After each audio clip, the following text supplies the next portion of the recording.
I hope Dry July is going well for you. Today we are talking self-loathing and rebuilding self-esteem in sobriety. And self-loathing and not having any confidence in yourself is a major problem when you're trying to get sober because you lose trust in yourself. And for me, that was one of my biggest issues when I was drinking is I hated myself so much. And you see a lot of stuff out there about self-love and mantras and how you deserve it, but that can feel isolating for people that really deeply hate themselves from their drinking. And that's how I felt. I would look at that stuff and just be like, you don't understand me.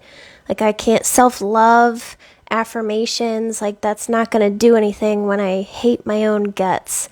So if you're in that space, just know that that's normal. 2 days ago, I talked about that a bit, how with depression, the more that we drink, the lower our baseline gets until we feel so depressed and hate ourselves that we can even start having scary thoughts. So if you missed that one, that's my most recent video on my page, so you can go watch that after this. But I want to talk more about rebuilding self-esteem. So when you first quit drinking, or you're going back and forth, you probably don't like yourself very much because you are consistently breaking promises to yourself. For me, I would wake up and I would say, I'm not drinking today, like today's the day. I'm not going to do it today. And then before I could even get the thought out, I would be thinking like, yeah, right, you're not going to do that. Or I would try to set a goal to do anything, even a tiny goal. And my brain would interrupt me and just be like, yeah, right, you're not doing that. So I had no belief in myself. I just assumed that I was going to fail or give up or not follow through with anything. And it takes time to stop feeling that way. So if you're looking at affirmations or stuff about self-love and it just feels like inaccessible to you, then that is okay. That's normal. The thing that helped me is when I stopped drinking, I kept this little promise to myself every single day that I wasn't going to drink. And I would wake up the next day and think like, wow, I haven't had a drink in 12 days or 13 days or something, and you start to trust yourself again. I didn't realize that a lot of my self-hatred came from me just not believing in myself and letting myself down all the time. So if you're in early sobriety, that one promise that you keep every day to not drink is going to do a lot for your self-esteem. You don't have to do like all these affirmations or all this stuff. Can you tell that I hate affirmations? But you don't have to do all of that stuff. You just have to keep this little promise to yourself every day that you're not going to drink. And the longer you do that, the more you can add in other things. Like right now, I am on day 5 of no sugar, and I'm freaking cranky. I have no patience at all. 0. But I'm keeping this promise to myself so far every day for 5 days that I'm not going to have any sugar at night. And over time, I'm becoming more and more confident in the fact that I'm not going to have sugar every night and let myself down.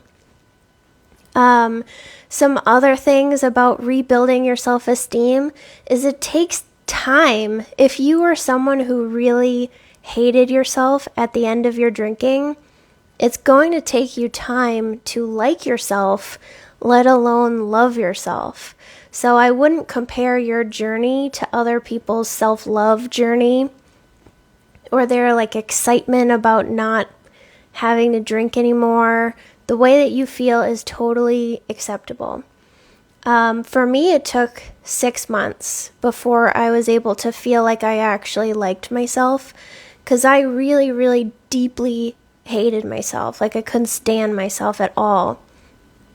And after about 6 months of sobriety, I wasn't really complimenting myself. I was doing like tiny compliments. Like saying, oh, you're not looking too bad today. So that's not really a compliment, but it kind of is. So I would do little things like that. And that's how I realized that I was starting to like myself. And with my journey, with my job that I've talked about in my podcast, I think it was episode 155, I talked about my career journey. There was all this pressure to conform to this personality type that was really valued in the workplace. And at that point, I felt like I liked myself and I didn't want to be different. So I think over time you'll see the same, but it comes from keeping the promise to yourself that you're not going to drink. So it has to start there. And it's okay if it takes you more than a month to like yourself. You're working on it. It takes a lot of time. So I have some questions that I got from my stories, but happy to stay on as long as there are questions too. So if you have a question, just put it in the question bubble. It's like a talk bubble with a question mark in it so that you can make sure that I see it. Okay, let's see. So, how does self-esteem and jealousy affect each other? I think that when you have very low self-esteem, you probably get jealous of other people a lot more. And you want what they have, or you feel like they don't deserve what they have, and you do. So you get really jealous and resentful. I think once we have self-esteem and we are happy with our lives, those feelings are less frequent. Maybe they don't completely go away, but they're less frequent.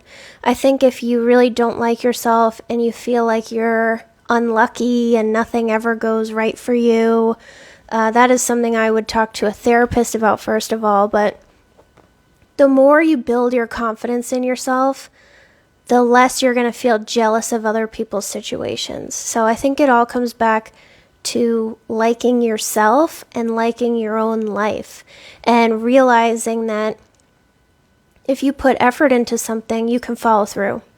So that was my big problem. I didn't think that I would ever follow through or achieve anything. So I used to always get jealous of other people's situations and feel like they don't deserve it. And I still feel that way sometimes. But I try to check myself and not let those feelings go for too long.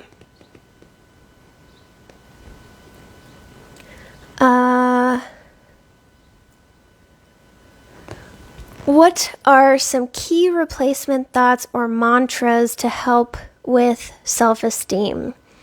I think that if you're struggling with like beating yourself up a lot, I would try to distract rather than have a mantra. If you really, really, really don't like yourself, mantras or affirmations may be very difficult for you. If mantras and affirmations work for you, that's awesome. But if you are really struggling with self-loathing, those things just may not have an impact.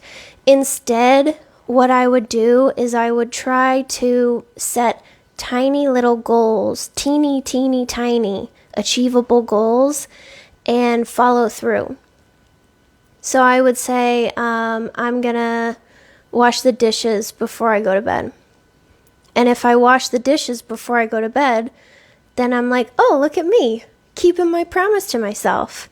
Or I'm going to go to the gym tomorrow morning, or I'm going to go on a walk tomorrow morning. And then you do it, and then you get a little boost. So I would focus more on picking something very small and then following through over and over and over and over than some kind of like mantra thing, because when I was really struggling with self-loathing, I just was like, ugh, I know that's not true. I can't believe something that's not true. So I would focus on that. And it's the same thing for our partners or our friends and our family. If we say we're going to do stuff and then we don't follow through, they lose belief in us too. So you could even say like, I am going to set aside time before bed to connect with my spouse, or I'm going to set aside time before bed to connect with my kids every day. And then you do it, and then you're building up belief in yourself, and you're building up their belief back in you. I think what you should focus on for self-esteem is keeping your promises, and start with tiny ones, like things that you're almost definitely going to do, really easy wins, and then build it up from there. Like you could even say, I'm going to have a protein shake every morning. And then you do. And then you're like, look at me having my protein shake every day. And you build up a streak. And then you have confidence in yourself. And you trust that you're going to do what you say. So I would focus more on that.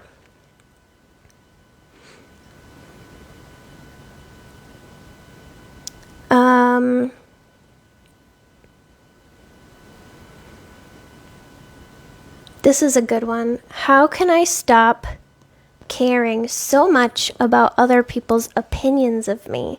I seem to only like myself when I think other people do. I love this question.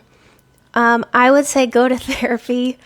Like I always say, that's something that you can work on with a therapist. And you need to focus on liking yourself, whether other people do or not. I would say that needing other people's approval to feel good about yourself comes back to low self-esteem. So I would start by setting really small promises just to yourself, personal ones. You don't have to announce them to the entire world, but small promises, following through, and then your self-esteem is going to build. I have really struggled with, I want everybody to like me, and if they don't like me, then it feels really horrible, and that's something that I'm still working on. But I also really like myself, and I don't want to change to make other people like me. So I would focus on liking yourself. And if there are things that you do that you don't like, things that you kick yourself for later, like oversharing, is a really common one. I used to do that. I overshared all the time, and then I would kick myself later, and I'd be like, why do you do that? You hate doing that. Why do you always do this? You're such a loser. Everybody hates you. They think you're weird because you told like your entire life story. That's something that can be worked on. So I think if there's behaviors that you're doing that make you feel that other people don't like you, you can work on not doing those anymore. Like there's a reason that we overshare or seek attention or do other things like that. So I would say therapy and keeping promises to yourself.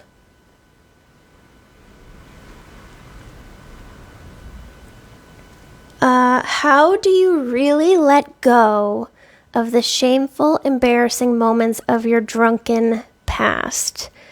Yes, this is very hard. I have struggled with this a lot. I have a very powerful memory, and it likes to remind me of all of the worst things that have ever happened to me that it decides are my fault and means that everyone thinks I'm a loser. And then it'll do like a string of bad memories. Like I'll finish watching the replay of one bad memory and it'll start going into another one with no break. So I feel like I can't even come out of it. Time is the easiest one, and that's the answer you don't want to hear. And also proving to yourself that you're not that person anymore. That's another one. When you have distance from your drinking, you see that you have more control over the way that you behave, and you start to trust that you're not going to do those things anymore. And that is really helpful. And sharing the shame, and that's the hardest one. I have two really shameful moments I have a lot, but there's two that are at the top of the list. One of them is more funny, but it's super shameful. And then the other one I call my greatest shame. It's so shameful, like I don't even want to think about it. And I kept those to myself for a really long time. And then I eventually made myself tell my therapist both stories. And I just worked up the courage one day and I was like, hey, I'm telling you my shameful stories, like before I could change my mind. And I was really scared that she wouldn't like me anymore and all this stuff. And afterwards, I saw that it didn't change her opinion of me. And I told my husband too, and it didn't change his opinion of me. And when you see that, it helps you realize, like, I'm not the worst person in the entire world. I think worse about this than like other people do. And then the other thing that has helped me with shame is being in a sober community, because other people share their shame. So I would see people sharing their stories and what happened in the past or memories that they have trouble letting go of. And because I was an active participant in these communities, I had built a relationship with these people and we cared about each other. And I would listen to these stories and then I would look at that person and I'd think, like, I don't think they are a loser or a bad person for doing that. Why do I have to be a loser or a bad person for my shameful memories? So I think when you see other people that you have a positive opinion of, and you see that they have bad memories too, and they've done crazy things that they wish they didn't too, it helps you normalize your own.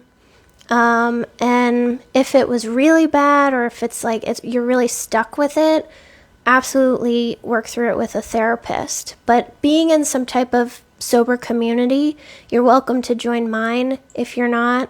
You can get info on my website if you click the little join button.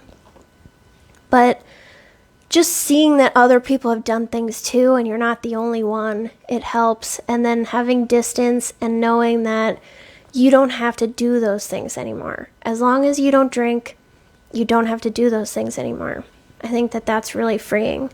But it's hard, and it's hard not to have those memories replay over and over and over.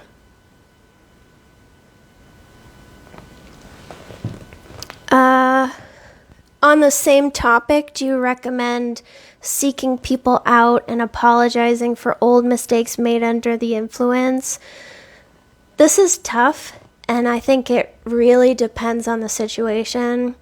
I would get an opinion from a therapist and or your sponsor, because I know that making amends is part of the 12 steps. So I might look into AA and working with a sponsor to get support with that. And it depends on the situation. Like, did the person say, never talk to me ever again? If they did, you have to respect that boundary. So it depends on the situation. I would get an opinion from a therapist or a sponsor. I have not had situations where most of my harm was to myself. I didn't have like people that I needed to apologize to too much, so I can't really answer this personally, but I would seek out an opinion from someone that knows you and knows your story.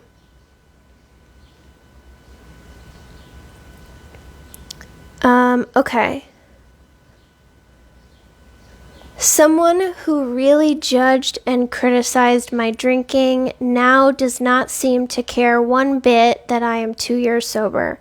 No congrats or hey, you're doing great. Makes me feel like I take a step back in my journey. I would work on the fact that you don't need this person's approval to be proud of your 2 years. Not everybody's gonna care. And most people aren't going to understand what 2 years of sobriety means. Most people think that we just like get sick of drinking and we quit. It's not like they don't understand the struggle of it and that it's a lifelong thing. I think I would work on needing this person's approval, because who cares what they think? If they don't feel proud of your 2 years, like, So what? I'm proud of your 2 years. You're proud of your 2 years. Other people that you know, other sober people, they're probably proud of your 2 years too. So for me, I saw that a lot of my family and friends didn't care about my milestones. And I saw, because I tried to tell them and then they didn't care and it broke my heart. So I stopped telling them. I think that's a solution too. Like, if you know this person just doesn't care and they can't give you what you need, just stop telling them about it. They don't need to know. But we are all super proud of your 2 years, and I'm sure that you feel amazing about it, and that should be enough. Don't tell people who don't deserve to know. Only tell people that are going to be excited for you.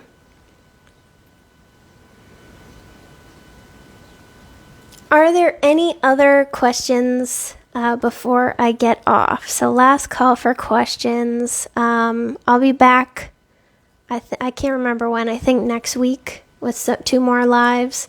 So if there are no questions, then bring them for next week. But last call for questions. And if you haven't checked out my podcast, this whole month is all about getting started. My episode from Friday was 7 things that you need to know to get started. This Friday is what to expect physically when you first quit drinking. Then I'm going to talk about what to expect emotionally when you quit drinking and what to expect cognitively when you quit drinking. So lots of episodes for people getting started or in early sobriety this month. So check out my podcast, Sober Powered, for all of that.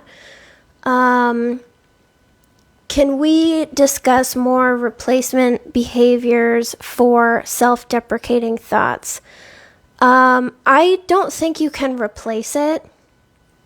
I think you can just distract and try not to do it.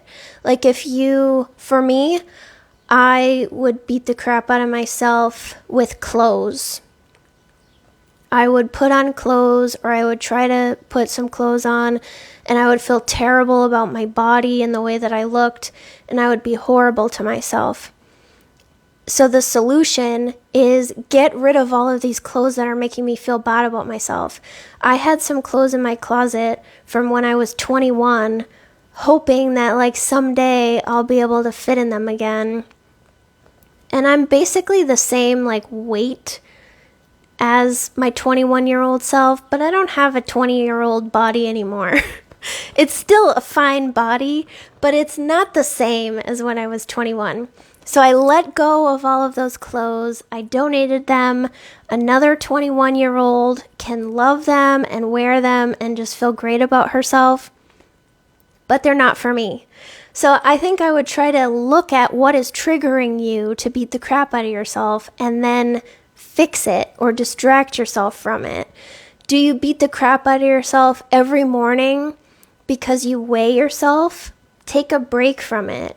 Do you beat the crap out of yourself because of your clothes? Get rid of the ones that make you feel bad. I don't think that there's any kind of mantra or like thing that we can say to ourselves to fix it. I think we just have to distract and then work on building up confidence. So I hope that answers your question. I saw one more question. How's your sugar fast going? It's going. I'm very cranky today. So thanks for hanging out with me. I'm super cranky. I have no patience for anybody. And yeah, I just want sugar. And I don't want fruit. And I don't want stupid smoothies or anything. I just want cookies and actual sugar and good stuff. So that's how it's going. It's day 5, and I was driving home from the gym earlier, and I was thinking, like, this is exactly what it's like when you're on day 4 or 5 of not drinking. You're cranky, you just want frickin' alcohol, you don't want to listen to anybody's crap, and that's how I feel. So if you're someone that's struggling to get past 4 or 5, I have a lot of appreciation for you today. But I'm keeping this promise to myself. It helps to tell you because I feel like if I just stop talking about not eating sugar, people are going to DM me.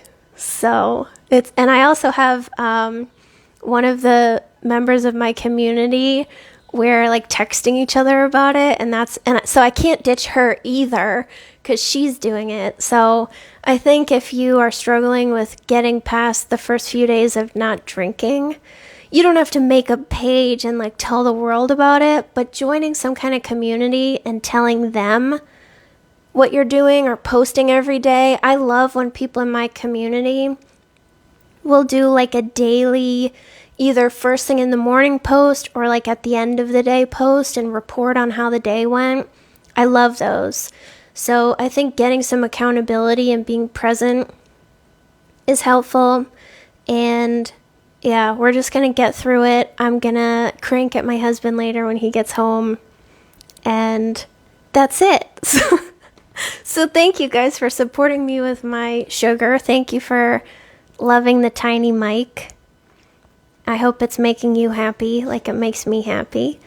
And if there are no more questions, this is the true last call for questions. If there are no more, then I will talk to you in the next live. They're actually all on my page. So you can click on my page and then you can RSVP and see the schedule and everything. And make sure you listen to my podcast, Sober Powered, 15-minute easy listening for more of this. And I'll talk to you guys in the next live. And thank you so much for being here. And I hope you have a great day. Promise yourself that you're going to do something little today, like you're going to go on a walk later, and then go on a walk later and see how much better you feel about yourself. And then do that again tomorrow. And then do it again the next day. So I'll talk to you guys later. Bye, everybody.